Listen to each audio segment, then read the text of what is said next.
You've been stranded thousands of miles from home with no money or possessions. Such a predicament would make many people despair and curse their awful fate, but for Zeno of Cyprus, it became the foundation of his life's work and legacy. The once wealthy merchant lost everything when he was ship in Athens around 300 BCE.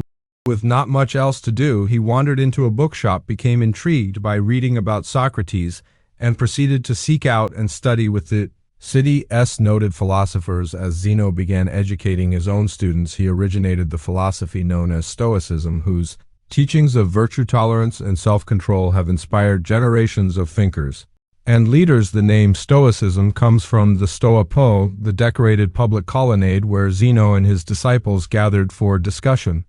Today, we casually use the word Stoic to mean someone who remains calm under pressure and avoids extreme emotions. But while this shows key parts of Stoicism, the original philosophy was more than just an attitude. The Stoics believed that everything around us works according to a network of cause and effect, resulting in a logical structure of the universe, which they called logos. And while we may not always have control over the events affecting us, we can have control over how we approach things.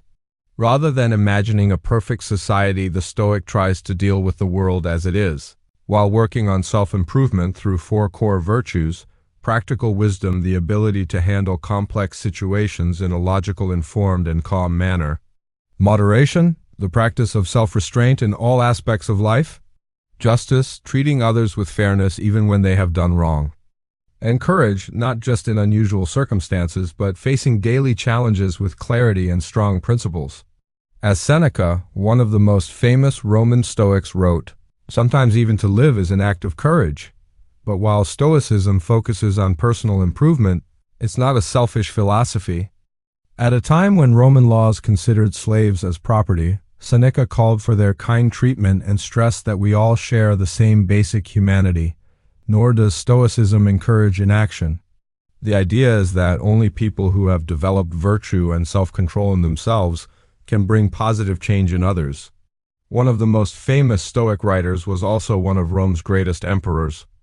Over the course of his 19-year reign, Stoicism gave Marcus Aurelius the strength to lead the empire through 2 major wars while dealing with the loss of many of his children. Centuries later, Marcus's journals would guide and comfort Nelson Mandela through his 27-year imprisonment during his fight for racial equality in South Africa. After his release and eventual victory, Mandela emphasized peace and forgiveness, believing that while the wrongs of the past couldn't be changed, his people could confront them in the present and seek to build a better, more just future. Stoicism was an active school of philosophy for several centuries in Greece and Rome. As a formal school, it faded away, but its impact has lasted to this day. Christian religious scholars such as Thomas Aquinas have praised and used its focus on the virtues, and there are similarities between the Stoic idea of peace of mind and the Buddhist concept of nirvana. One especially influential Stoic was the philosopher Epictetus, who wrote that suffering comes not from the events in our lives, but from our opinions about them. This has connected strongly with modern psychology and the self-help movement. For example, rational emotive behavioral therapy focuses on changing the negative beliefs people form about their life circumstances. There's also Viktor Frankl's logotherapy, influenced by Frankl's own time as a concentration camp prisoner. Logotherapy is based on the Stoic principle that we can use our willpower to fill our lives with meaning, even in the worst situations.